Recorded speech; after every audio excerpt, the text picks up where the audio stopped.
Marvin De Molina, branch appraiser of CLH Robinson Place, Las Piñas. I've been in Cebuana for 5 years. So 5 years na ako nag-work sa Cebuana Lumiere. I started 2019 and up to this present. So going to 5 years na pala. I decided to continue my part-time job because I'm a professional freelance makeup artist since 2016. So because I have my interest in color, so that's my creative side.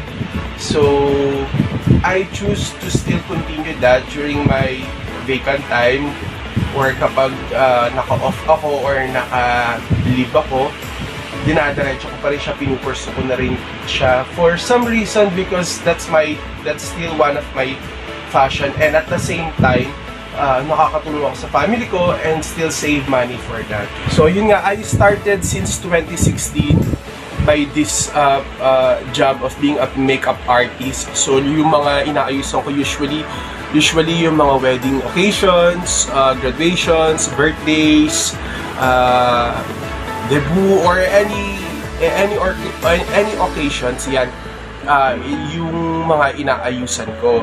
So I was started again since 2016 that time. So trial and error lang yon. So nag-start ako investing in buying some foundations, palettes, and then eventually nakapag-start na akong makabili ng mga glam team kit ko. At the same time yung chair, ring light, and then I started na magkaroon na ng sarili kong page. Doon ako nag-start. Then, one by one, nagkakaroon ako ng mga client doon.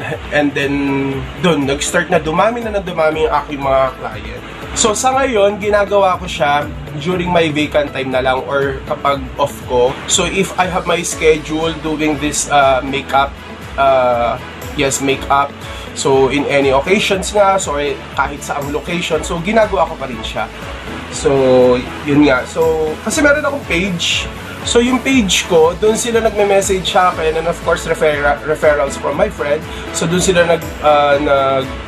nag-message sa akin, nagko-contact sa akin every time na may magpapabook sa akin for hair and makeup. Yung client ko, nag-start kasi this since 2016. So, yung client ko, usually sila yung mga nakakakita online ng aking page, this page, RM Hair and Makeup Artist. Yan, so kahit malayo, nakakarating ako minsan ng Quezon, so provinces din, basta wedding or graduations, birthdays, kahit anong mga occasions.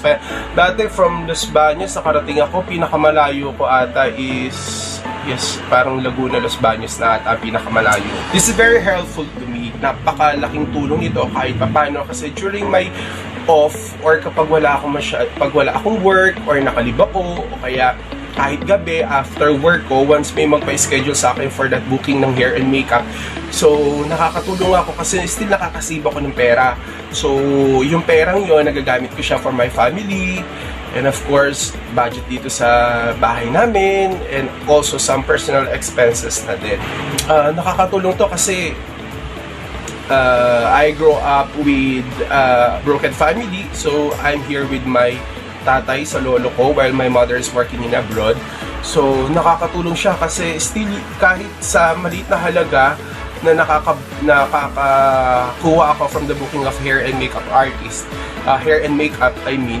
So yun, nagagamit ko siya as allowance or some other expenses namin dito sa bahay or sa mga billings namin dito sa bahay. It has a great impact kasi yun nga, at the same time, nakakapag-invest ka, nakakapag-save ka. Although, kahit hindi ka masyado nakakapag-save, still, nako-cover up mo yung some expenses mo. At the same time, since that is my passion and that is my interest in colors, sabi ko, that's my creative side of myself. So, still nagagawa ko pa rin siya and hindi ko siya na-stop. So, that is my skill and my talent. So, nakukontinue ko pa rin siya up to this present kahit nag-work ako in Cebuana University. Yun nga, sabi ko nung una, napakahirap. Because I was started again, sinabi ko kanina, year 2016. So, prior to that, bago ako mag-Cebuana. So, ito na talaga yung part-time job ko noon. So, ang hirap kasi kailangan ko siyang i-balance yung oras ko from my work in Cebuana. After that, piling-pili na lang din yung mga client na nakikater ko sa hair and makeup kasi hindi lahat is available to my time, but at least nakukontinue ko pa rin siya, and it was a big help. So every time na nag-makeup artist ako in any occasions nga, so different clients yung aking mga nakakasalumuha, I still promote Cebuana Luwilier, especially the negosyo. So it's a project of Cebuana Luwilier wherein helping even small entrepreneurs. So I still giving them the inspiration na kahit maliit yung negosyo nyo, pwede kayo mag-start, something like that. So parang, of course, wala namang big business agad-agad. You need to start from a small business hanggang sa mapalaki mo siya. So in that way, I still given them the idea and an inspiration to be a good entrepreneur, and also I give inspiration as well as giving them the services of Cebuana Luwilier, especially in financial services.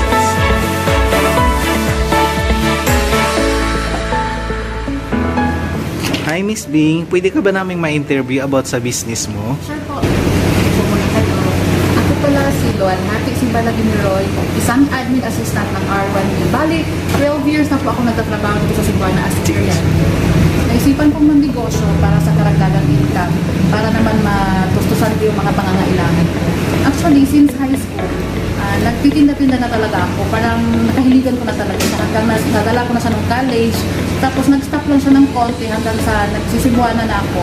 Doon ko talaga siya na realize na kailangan ko na talaga ng additional income kasi hindi po talaga sapat yung kinikita ko. Kasi lumalaki na yung pamilya ko. Tapos yung mga bilihin ngayon medyo mataas na. So kailangan ko talaga ng dagdag income para matustusan ko yung mga pangangailangan. Sa ngayon kasi, dati, hindi pa ako nag-online seller. Pumupunta-punta ako sa mga branches. Nag-distribute ako ng mga pagkain. Kaso lang medyo hassle na sa part ko. Kaya pinasok ko yung online. Nung ang online selling, pinasok ko yun siya. Medyo nakita ko ng mas malaking opportunity. Lumalawak yung market ko. Hanggang abroad, nakakarating na yung aking mga paninda. Kaya naisipan ko siyang ituloy-tuloy hanggang sa ngayon. Ang ginagawa ko po sa business ko ay unang-una, kasi online selling siya, naghahanap muna ako ng mga supplier. Naghahanap ako ng mga product na patok sa panahon ngayon. Kung kunyari season, kung anong product na pwede sa season na to, ito yung hinahanap ko. Tapos naghahanap ako ng mga supplier. Once makikita ko ng supplier, yun, kinokontak ko na si supplier. Si supplier naman, mag-send sa akin ng mga pictures. Ngayon, kinukuha ko yung mga pictures, pinopost online ko.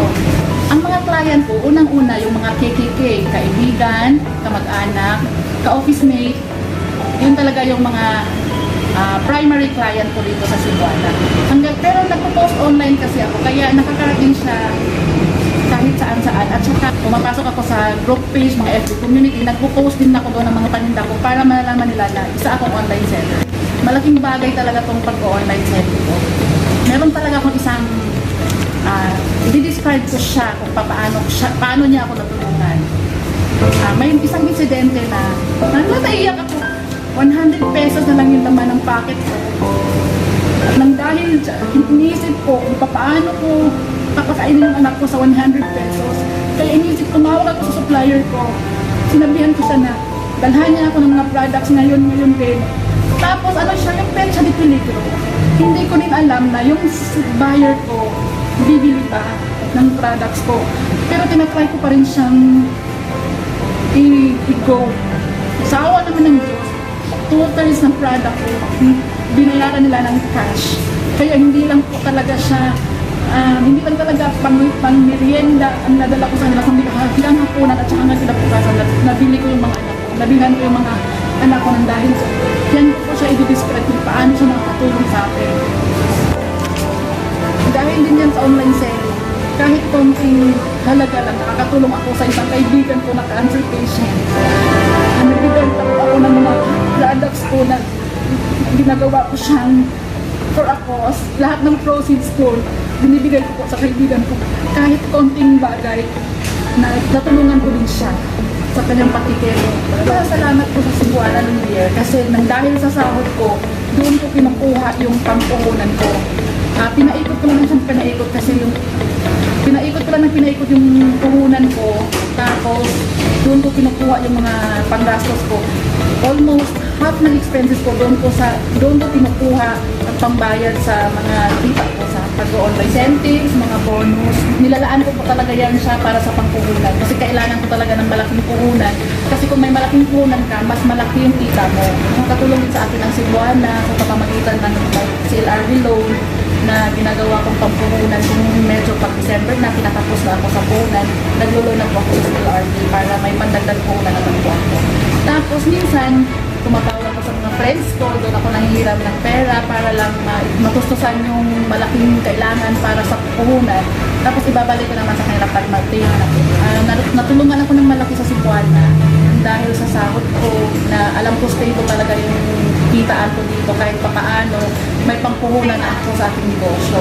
Pinaikot ko lang siya ng pinaikot. Tapos saka medyo lumalawak na rin yung aking scope kasi marami na akong kakilala. Tapos bilang admin assistant, hawak ko yung oras ko, ginagawa ko yung pag-online selling sa gabi at saka sa linggo pag wala akong pasok. So yung day off, ginagawa ko yung mga ganong bagay.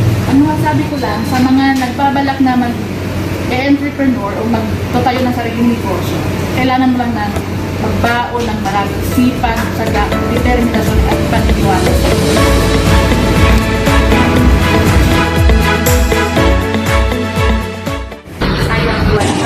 I am Mark Medina, and a successful business.